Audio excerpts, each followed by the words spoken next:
Mari kita berdoa kembali sebelum kita mendengarkan kebenaran firman Tuhan. Terima kasih buat anugerah-Mu Tuhan, biarlah setiap pujian penyembahan kami boleh berkenan kepada Tuhan. Sebagai ucapan syukur kami kepadamu atas kebaikan Tuhan yang tidak pernah henti-hentinya di dalam kehidupan kami. Sebentar kami akan mendengarkan kebenaran firman Tuhan. Kiranya Engkau urapi hamba-Mu yang tidak ada apa-apanya ini. Kiranya urapan yang baru dari ujung kepala sampai ujung kaki boleh menyertai hamba-Mu. Kami siap mendengar firman Tuhan, biarlah Engkau ajari kami supaya kami memiliki kebenaran-Mu, kebenaran yang tidak akan pernah digoyahkan oleh apapun juga. Terima kasih, di dalam nama Tuhan Yesus kami siap mendengar firman Tuhan. Haleluya, amin. Puji nama Tuhan, shalom saudara. Siap dengar firman Tuhan, amin. Saudara yang dikasihi Tuhan, tema firman hari ini saya berikan judul Perbuatan Baik dalam Keselamatan. Saya akan membacakan di dalam Titus 3 ayat yang kelima. Demikian firman Tuhan. Pada waktu itu dia telah menyelamatkan kita, bukan karena perbuatan baik yang telah kita lakukan, tetapi karena rahmat-Nya oleh permandian kelahiran kembali, dan oleh pembaruan yang dikerjakan oleh Roh Kudus.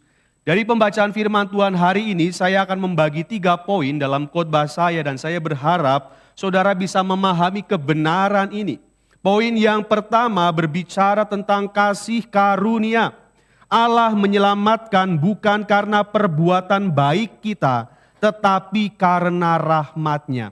Saudara yang dikasihi Tuhan, waktu kecil saya tuh suka mancing. Siapa yang suka mancing di sini? Boleh angkat tangan?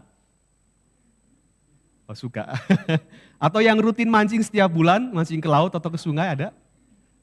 Ya, nggak tahu ada yang suka mancing. Saya suka mancing, saudara. Jadi waktu SD saya suka mancing. Di sini ada yang namanya Dion nggak? Oh, belum datang ya. Jadi dia teman mancing saya, saudara. Kalau mau mancing itu biasanya saya lewat beberapa sungai kecil, saya nyebrang ke sungai kecil untuk sampai ke sungai yang besar, saudara.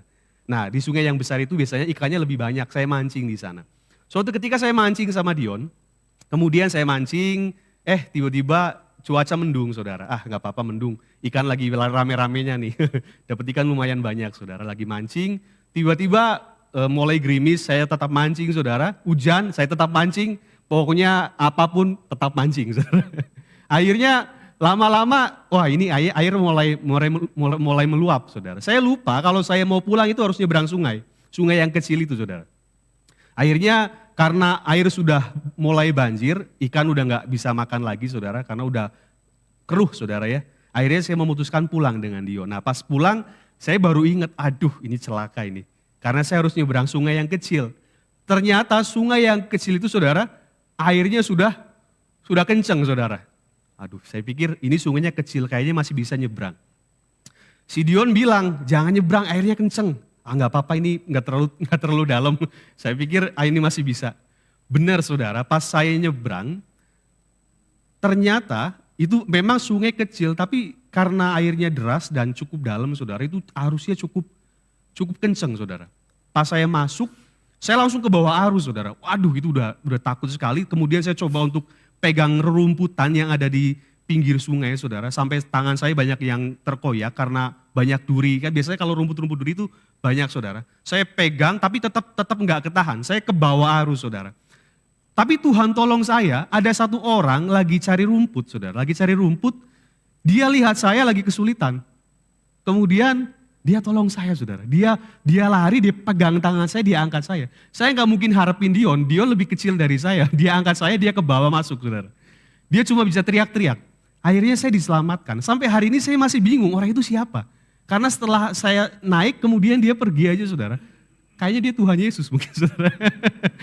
Saya bingung, tapi saya berterima kasih. Ketika saya menyiapkan bahan ini, saudara, saya baru menyadari keselamatan itu kasih karunia. Pemberian Allah cuma-cuma. Amin, saudara. Apakah saya berbuat baik kepada orang yang menolong saya? Enggak, saudara. Dia tolong saya betul karena dia memang melihat saya kesusahan dan membutuhkan saya. Jadi saya membutuhkan dia. Jadi saya diselamatkan itu betul murni karena kebaikan si orang ini, saudara. Bukan karena perbuatan baik saya. Jadi saudara, saya baru mengerti kenapa kemudian keselamatan itu merupakan kasih karunia. Pemberian Allah. Karena memang itu bukan perbuatan kita. Ini yang dikatakan oleh Paulus, saudara. Kita harus memahami sumber keselamatan kita adalah kasih karunia Allah, rahmat Allah. Kita diselamatkan karena kasih karunia-Nya, karena kebaikan hati Allah, karena belas kasihan Allah. Di bagian lain Paulus berkata, karena kasih karunia oleh iman. Saudara, kita melihat kasih karunia sebagai sumber keselamatan, iman sebagai tangan yang menerimanya. Saya mengutip tulisan Spurgeon, saudara, dia berkata demikian, jangan sampai kita jatuh ke dalam kekeliruan dengan terlalu mengarahkan pikiran kita kepada iman yang merupakan saluran keselamatan, sampai-sampai melupakan kasih karunia Allah. Iman itu enggak berdiri sendiri. Iman itu ada kasih karunia yang membungkusnya, saudara. Jadi kita melihat bahkan iman sendiri kalau kita melihat di dalam Alkitab adalah karya kasih karunia Allah. Amin, saudara. Itu pemberian Allah. Enggak mungkin orang beriman percaya kepada Yesus, mengaku Yesus Tuhan, jika tidak dikaruniakan oleh Roh Kudus. Bahkan Yesus sendiri mengatakan di dalam Yohanes 6 ayat yang ke-44, tidak ada seorang pun yang datang kepadaku, jikalau ia tidak ditarik oleh Bapa yang mengutus aku. Kita mengerti iman yang menuntun kita kepada Yesus, kepada Kristus, diberikan oleh Bapa kepada kita ketika Dia menarik kita kepada Kristus. Jadi saudara yang dikasihi Tuhan, kasih karunia adalah penyebab keselamatan. Dan kasih karunia menggunakan iman, amin. Bukan perbuatan baik untuk menyelamatkan kita. Jadi saudara, kalau kita berbicara keselamatan, pandang kasih karunia Tuhan.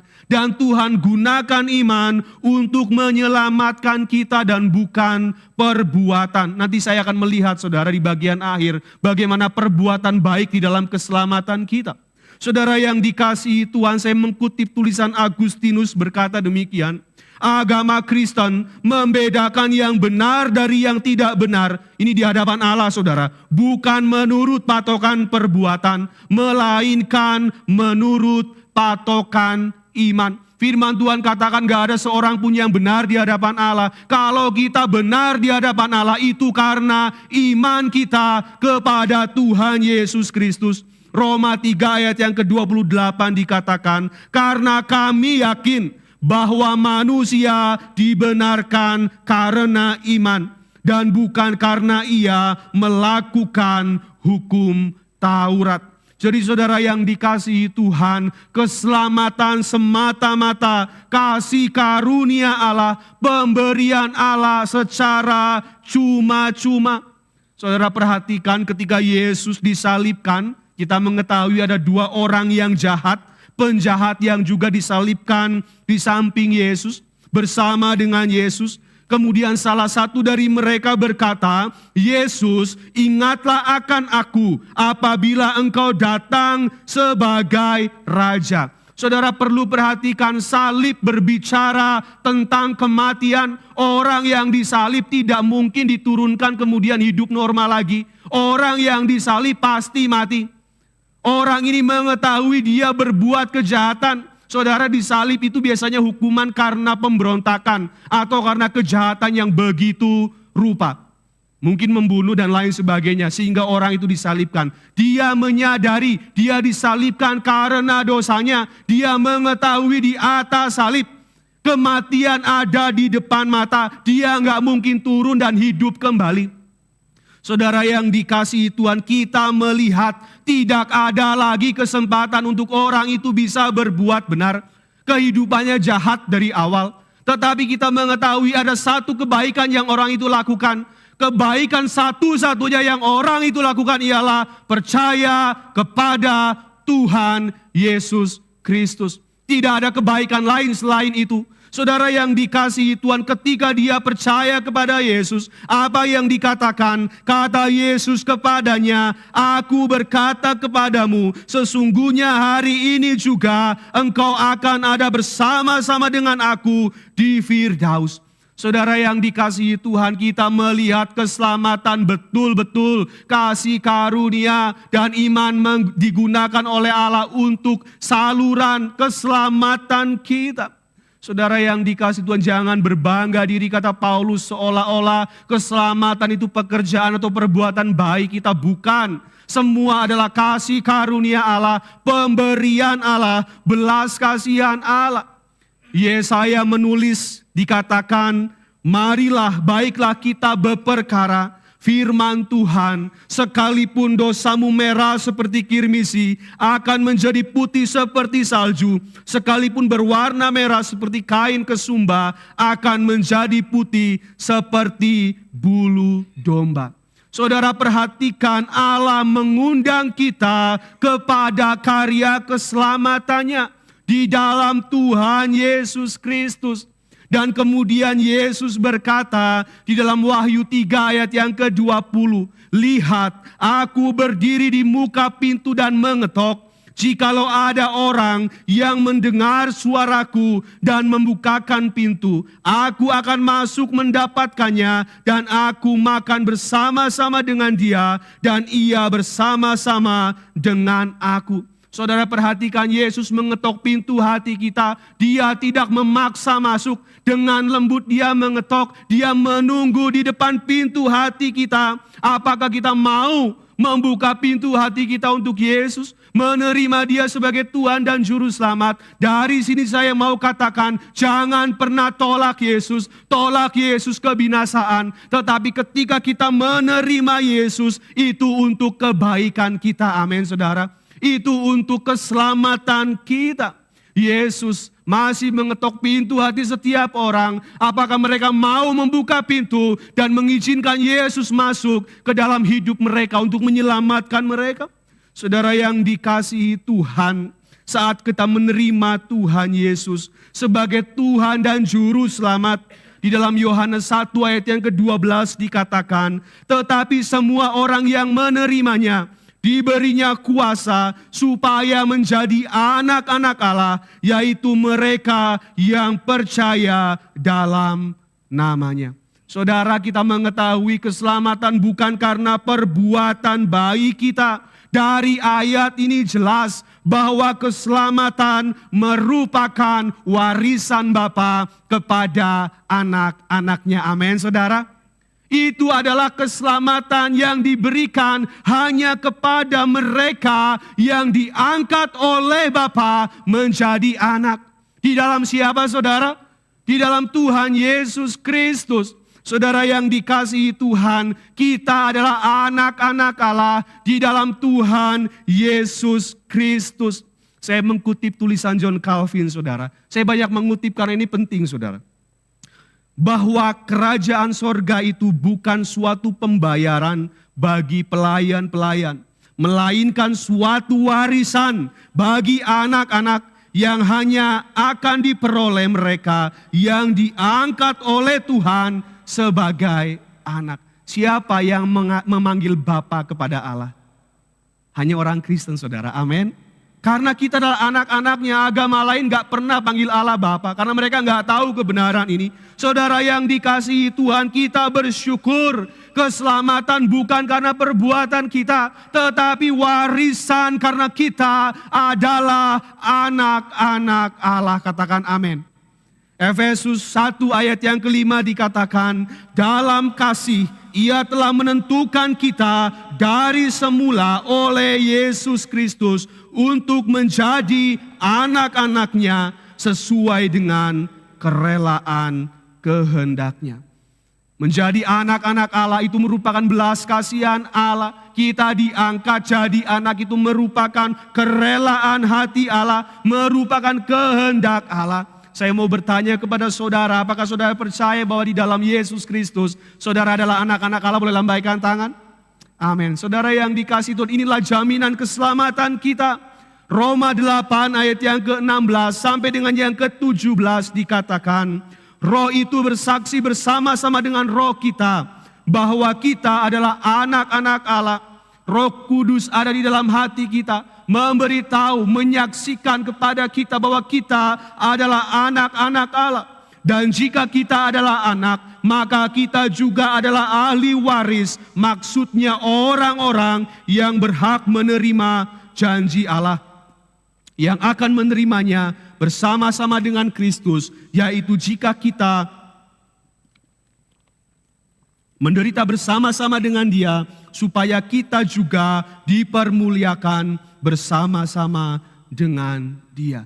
Saudara yang dikasihi Tuhan, sampai di sini saya berharap saudara bisa mengerti keselamatan merupakan kasih karunia Allah, pemberian Allah. Dan hal yang kedua saudara, poin yang kedua, pembenaran.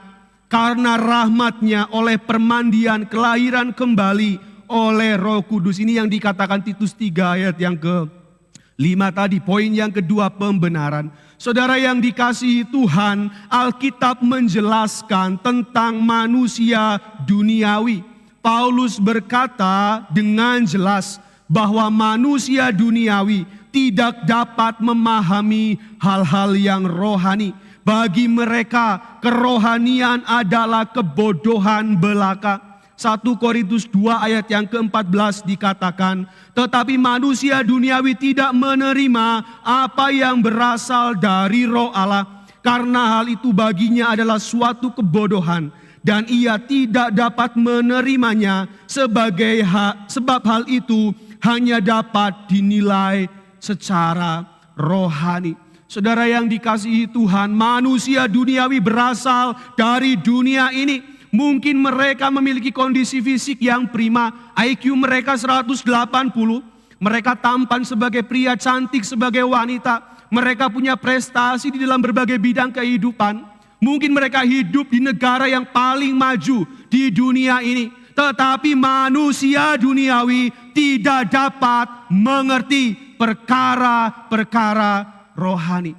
Saudara yang dikasihi Tuhan, perkara rohani bukan milik mereka yang punya pengetahuan yang tinggi saja, tapi semua orang dapat memilikinya jika kita dengan rendah hati mau menaklukkan diri kita kepada kebenaran. Saudara yang dikasihi Tuhan, kebalikan daripada manusia duniawi, Paulus katakan ialah manusia rohani.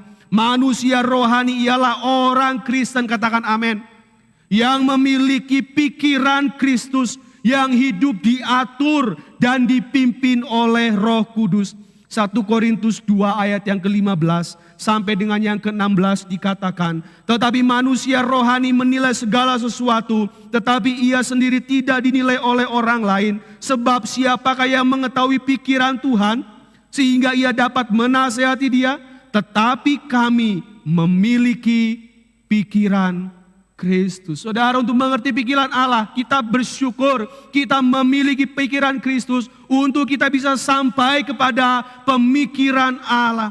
Saudara yang dikasihi Tuhan, kita melihat di dalam perjanjian lama, saudara, gambaran manusia duniawi dalam perjanjian lama adalah bangsa Israel ketika mereka berada di Mesir.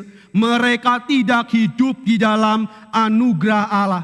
Kita mengetahui 400 tahun mereka berada di Mesir menjalani perbudakan. Setelah 400 tahun hidup sebagai budak, hidup diperdaya oleh orang Mesir. Kemudian lahirlah Musa, datanglah Musa. Melalui Musa kemudian Musa memimpin bangsa Israel untuk keluar dari Mesir. Saudara perhatikan, Musa menuntun bangsa Israel keluar dari Mesir melalui darah dan air.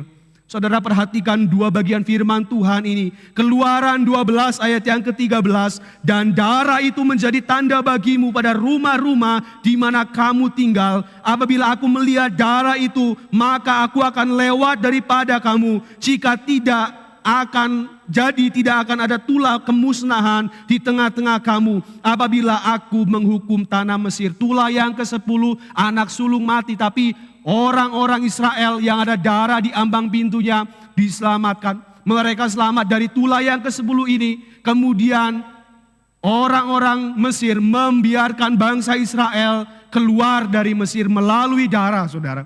Tetapi apakah kemudian bangsa Mesir nggak kejar? Bangsa Mesir kejar. Tetapi kemudian kita melihat bangsa Israel diperhadapkan dengan apa, saudara? Dengan laut. Nggak ada jalan, saudara. Di belakang Mesir, di depan laut ada air. Tetapi perhatikan Keluaran 14 ayat yang ke-22. Demikianlah orang Israel berjalan dari tengah-tengah laut di tempat kering, sedang di kiri dan di kanan mereka air itu sebagai tembok bagi mereka. Saudara, perhatikan keluarnya bangsa Israel dari Mesir ditandai dengan darah dan air. Saudara, perhatikan, darah dan air ini merupakan unsur kelahiran. Kita mengetahui orang melahirkan selalu ada darah dan air. Tetapi kita mau mengerti di sini sebetulnya simbol daripada kelahiran kembali. Amin, saudara. Kelahiran kembali sudah dibicarakan, saudara. Di dalam percakapan dengan Nikodemus, Yesus berkata, sesungguhnya jika seseorang tidak dilahirkan kembali, ia tidak dapat melihat kerajaan Allah. Jadi saudara yang dikasihi Tuhan, bangsa Israel di Mesir, manusia duniawi, dan kemudian melalui kelahiran kembali dengan darah dan air, orang-orang Israel kemudian dijadikan orang-orang yang memiliki pengetahuan rohani. Saudara yang dikasihi Tuhan, dari manusia duniawi kemudian menjadi manusia rohani. Saudara yang dikasihi Tuhan, dari yang mati rohani menjadi hidup rohani. Itulah esensi daripada kehidupan kita. Saudara, perhatikan, kehidupan gereja sama, saudara. Kita sudah mati rohani, kita adalah manusia-manusia duniawi. Tetapi ketika kita mengalami kelahiran kembali yang dikerjakan oleh Roh Kudus, kita menjadi manusia rohani. Amin, saudara. Hidup kita, kerohanian kita kembali hidup. Sehingga kita bisa mengerti perkara-perkara yang dari atas. Kita tahu gereja sebagai Israel rohani. Kita dilahirkan kembali oleh Allah.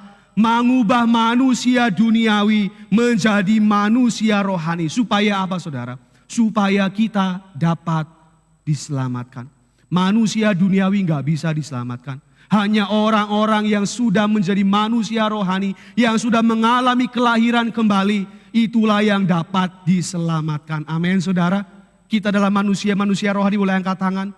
Kita sudah dilahirkan kembali oleh karya Roh Kudus di dalam kehidupan kita. Saudara, perhatikan dalam perjanjian lama, hal mengenai kelahiran kembali sudah dikatakan oleh Nabi Yeskiel di dalam Yeskiel 36 ayat yang ke-25 sampai dengan yang ke-27. Aku akan mencurahkan kepadamu air jernih yang akan mentahirkan kamu dari segala kenajisanmu, dan dari semua berhala-berhalamu aku akan mentahirkan kamu. Kamu akan kuberikan hati yang baru dan roh yang baru di dalam batinmu, dan aku akan menjauhkan dari tubuhmu hati yang keras dan kuberikan kepadamu hati yang taat. Rohku akan kuberikan diam di dalam batinmu, dan aku akan membuat kamu hidup menurut segala ketetapanku, dan tetap berpegang pada peraturan-peraturanku dan melakukannya.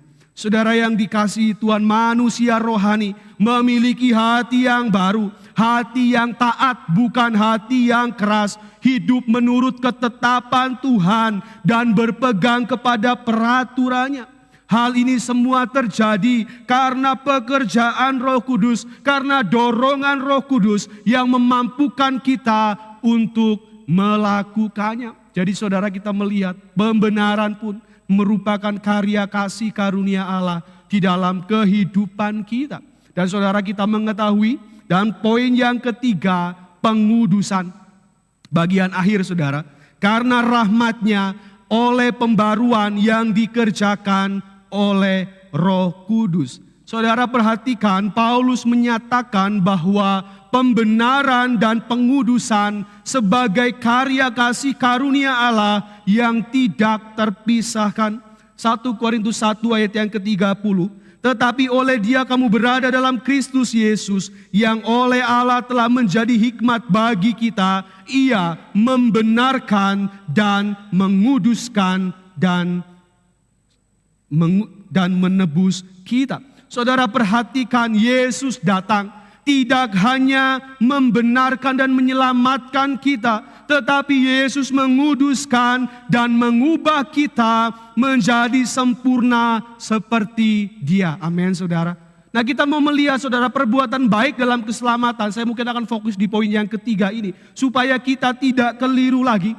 Saudara yang dikasihi Tuhan, di dalam Roma 8 ayat yang ke-29 dikatakan, sebab semua orang yang dipilihnya dari semula, mereka juga ditentukannya dari semula untuk menjadi serupa dengan gambaran anaknya, supaya ia, anaknya itu, menjadi yang sulung di antara banyak saudara. Saudara yang dikasihi Tuhan, saya mau katakan, di dalam kekristenan, perbuatan baik itu bukan tujuan. Katakan bersama-sama, perbuatan baik bukan tujuan. Melainkan proses untuk menjadi sempurna seperti Kristus. Sama-sama katakan, melainkan proses untuk menjadi sempurna seperti Kristus. Saudara, bukankah banyak yang mengatakan semua agama mengajarkan hal yang baik, menghormati orang tua, mengasihi sesama? Kalau untuk hanya menjadi baik, kalau kebaikan itu sebuah tujuan, saudara, nggak perlu jadi Kristen. Tetapi kita mengerti perbuatan baik bukan tujuan, tetapi ada tujuan yang lebih tinggi daripada perbuatan baik, yaitu apa, saudara? Menjadi sempurna seperti Kristus. Saudara yang dikasihi Tuhan, kita mengetahui untuk menjadi sempurna itu bukan pekerjaan kita. Itu merupakan pembaruan yang dikerjakan oleh Roh Kudus. Ini adalah bagian dari pengudusan yang dikerjakan oleh Roh Kudus di dalam kehidupan kita, supaya kita menjadi sempurna seperti Yesus. Menjadi sempurna pekerjaan Roh Kudus. Konsekuensi logisnya, saudara, saya katakan demikian. Perbuatan baik bukan pemberian kita untuk Allah, tetapi pemberian Allah untuk kita sebagai bagian dari proses menjadikan kita sempurna seperti Yesus. Amin, saudara.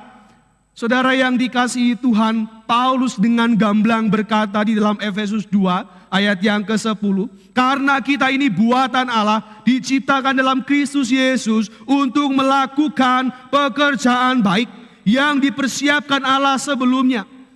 Siapa yang kasih perbuatan baik? Siapa yang kasih pekerjaan baik? Allah sudah siapkan sebelumnya untuk kita, saudara. Ia mau supaya kita hidup di dalamnya. Saudara yang dikasihi Tuhan, kita harus menyadari bahkan perbuatan baik kita pun itu merupakan pemberian Allah untuk kita. Itu merupakan kasih karunia Allah untuk kita. Amin, saudara. Saudara yang dikasihi Tuhan, saya mau katakan, ketika kita berpikir bahwa perbuatan baik adalah pemberian kita untuk Allah, pasti kita akan terjebak di dalam paham legalisme. Kita akan terjebak pada paham perbuatan dan bukan anugerah. Hidup berdasarkan kinerja dan bukan anugerah. Saya mau katakan sedikit, saudara, paham legalisme itu akan membawa kita pada satu titik, yaitu kesombongan rohani. Kenapa? Karena orang legalis anggap bahwa perbuatan baik itu pemberian kita untuk Allah. Dia akan berbuat apa yang benar, apa yang baik. Ketika dia merasa diri baik, kemudian dia merasa Allah harus melayakkan dia karena dia sudah berbuat baik. Atau ketika dia sudah berbuat baik, dia menganggap Allah harus memberkatinya. Itu hidup berdasarkan kinerja, bukan hidup berdasarkan anugerah. Tetapi kita mengetahui sebagai orang Kristen, perbuatan baik kita itu pemberian Allah untuk kita. Jadi kita gak akan jatuh di dalam kesombongan rohani. Saudara, perhatikan orang legalis dalam perjanjian baru. Mereka adalah orang-orang Farisi. Perhatikan, saudara, di dalam Lukas 18 ayat yang ke-11 sampai dengan yang ke-12 dikatakan, orang Farisi itu berdiri dan berdoa dalam hatinya begini, ya Allah, aku mengucap syukur kepadamu karena aku tidak sama seperti semua orang lain, bukan perampok, bukan orang lalim, bukan pezina, dan bukan juga seperti pemungut cukai ini. Dia sudah menghakimi pemungut cukai. Aku berpuasa 2 kali seminggu, dia bangga dengan apa yang dia lakukan. Aku memberikan persepuluhan dari segala penghasilanku. Inilah orang-orang legalis, saudara. Orang yang berpikir legalis, perbuatan baik pemberian kita untuk Allah.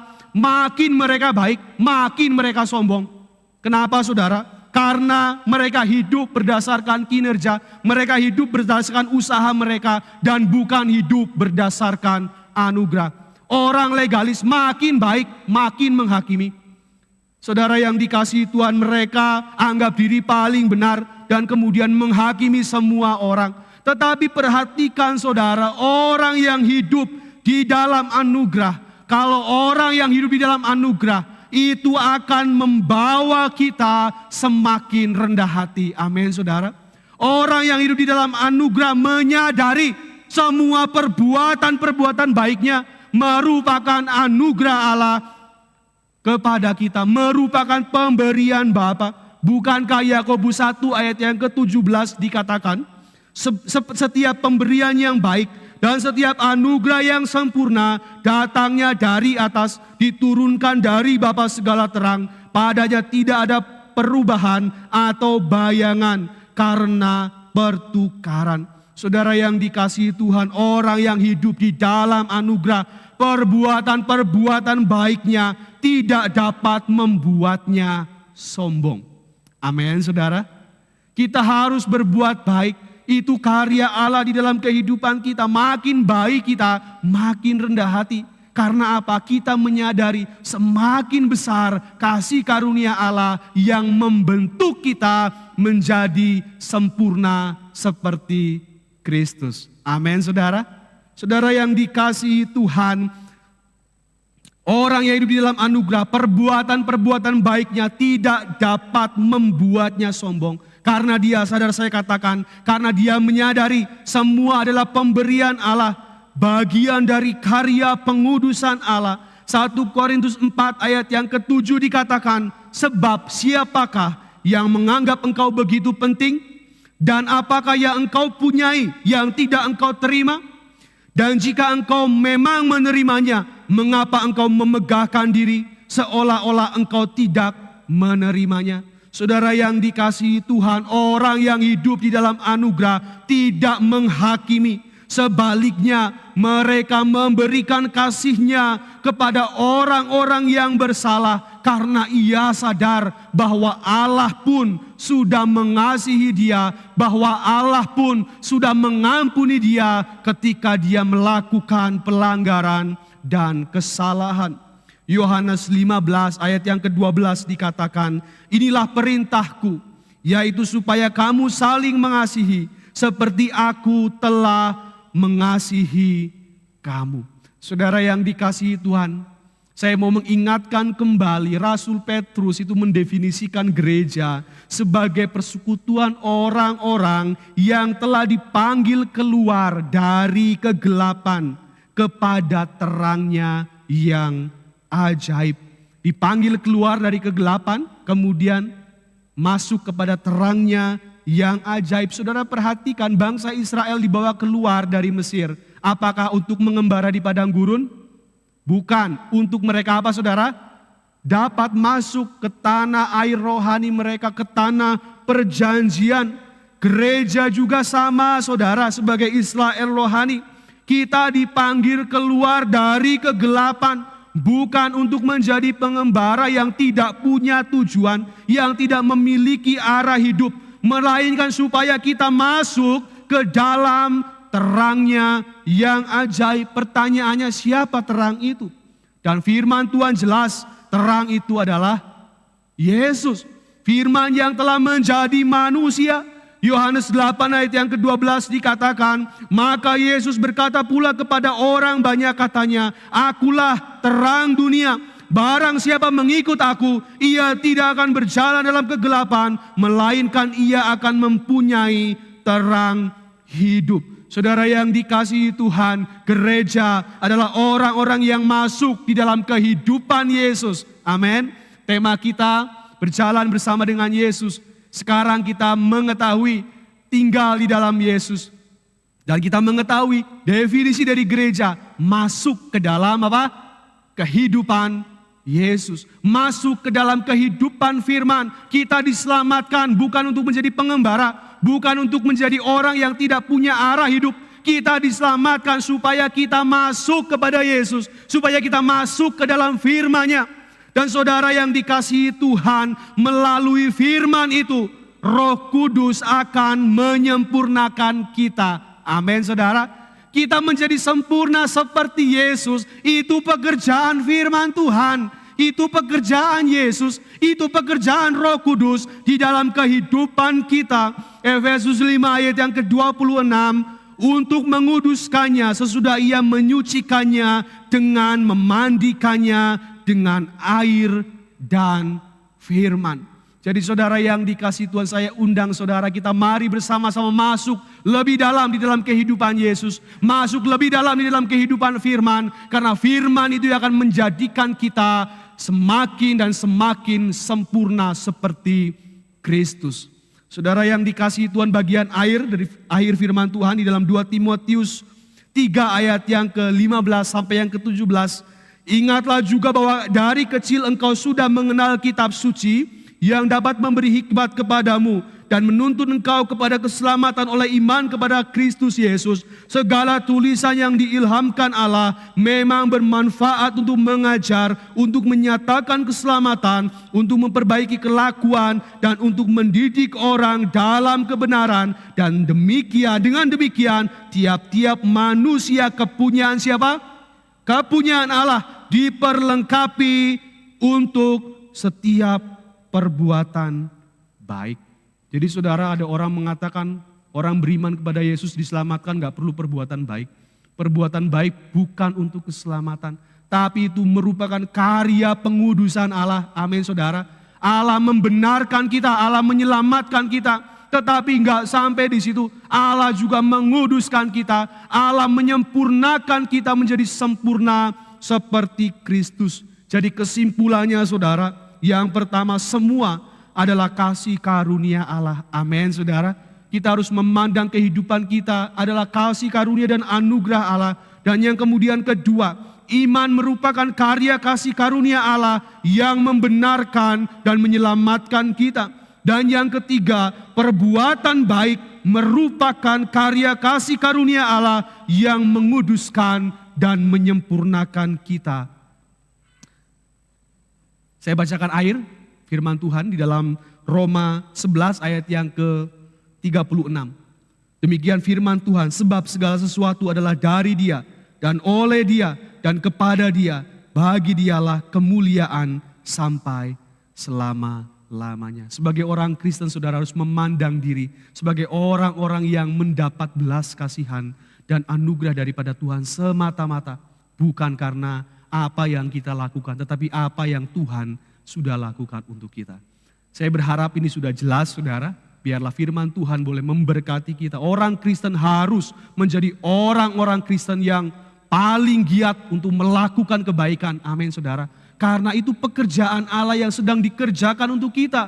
Supaya kita menjadi sempurna seperti Yesus. Perbuatan baik bukan tujuan, tetapi itu proses menjadikan kita sempurna. Harusnya kehidupan kita, karena tujuannya sempurna, maka kehidupan orang Kristen harusnya jauh lebih baik daripada kehidupan orang-orang di dunia. Tapi kalaupun belum saudara, enggak apa-apa. Itu proses. Amin. Kita harus terus saya lupa apa di visi misi kita apa.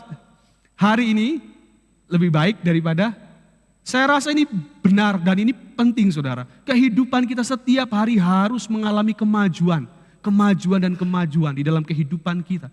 Supaya kita semakin hari semakin seperti Kristus. Saya rasa Bapak Gembala membuat visi ini menjadi jelas pada kita. Kita mau setiap hari semakin baik. Amin saudara. Karena karya kasih karunia Allah, karya keselamatan Allah belum berhenti. Dia mau menjadikan kita sempurna seperti Yesus. Amin buat firman Tuhan. Saya serahkan kepada Bapak Gembala. Saya undang saudara-saudara bangkit berdiri. Saya pikir khotbah ini khotbah yang indah. Karena saya pikir ini dasar dari kekristenan. Ya, itu dasar kekristenan. Mengapa kita berbuat baik? Karena dorongan kasih Tuhan. Karena anugerah Tuhan. Itu yang mendorong kita berbuat baik. Perhatikan itu. Saya sering merasakan mengapa saya berbelas kasihan. Karena saya ingat akan kasih Allah yang begitu besar. Kita ingat akan anugerah Tuhan yang begitu besar. Itu yang mendorong kita berbuat baik. Bukan kita berbuat baik supaya kita masuk surga. Kita berbuat baik untuk kita supaya dapat anugerah daripada Tuhan soal kekayaan materi. Tidak, saudara. Kita berbuat baik karena Roh Kudus mendorong kita, mengingatkan kita akan kasih Allah yang begitu besar, akan pengorbanan kita. Itu yang membuat kita melakukan sesuatu yang baik. Motifnya sama sekali tidak untuk kita. Motifnya hanya untuk karena kita begitu berterima kasih kepada Tuhan, sehingga kita melakukan baik. Amin. Mari kita masuk ke dalam doa. Bapa kami yang ada di surga, biarlah firman-Mu Kau meteraikan dalam hati kami, sehingga kami benar setiap kami beribadah, kami menjadi lebih lengkap, menjadi lebih baik lagi. Sehingga kami tidak menjadi Kristen yang pasif atau Kristen yang statis, yang hanya sampai di situ. Biarlah setiap firman Tuhan yang kami dengar membuat kami mempunyai pengertian baru. Sehingga apa yang kami lakukan sesuai dengan firman-Mu. Berbuat baik. Bukan supaya jasad kita dicatat oleh Tuhan di surga, sehingga kita masuk surga. Bukan sama sekali itu. Kita berbuat baik karena anugerah Tuhan. Karena dorongan kasih Yesus itu mati di kayu salib untuk kita. Itu yang membuat kita berbuat baik. Terima kasih Tuhan, terima kasih. Biarlah Kau urapi ya Tuhan, Kau tambah-tambahkan hikmat bagi Saudara Denis. Kalau pagi hari ini kembali kami diingatkan, dikuatkan, disadarkan sebagai orang Kristen, sehingga kami tidak mempunyai teologi yang salah. Sehingga kami tidak seperti agama yang lain. Perbuatan baik kita kejar semua dengan tujuan untuk diri sendiri. Sama sekali tidak. Biarlah kami bersyukur. Dan biar mulai memberikan tema-tema yang memberi pengertian yang baru. Kami percaya kalau kami mempunyai pikiran baik, kehidupan kami pun akan berubah. Karena kehidupan berubah berdasarkan dari mindset yang berubah. Terima kasih Tuhan. Terima kasih. Kami akhiri ya Tuhan ibadah kami dengan penuh rasa syukur. Hanya dalam satu nama, Yesus Kristus Juru Selamat dan Penebus kami yang hidup. Dan sekarang saudara, kiranya berkat dari Allah Bapa, kasih karunia, damai sejahtera dan sukacita daripada Tuhan Yesus, dan persekutuannya Roh Kudus menyertai saudara-saudara dari pagi hari ini sampai Maranatha, kedatangan Tuhan Yesus yang kedua kali. Amin.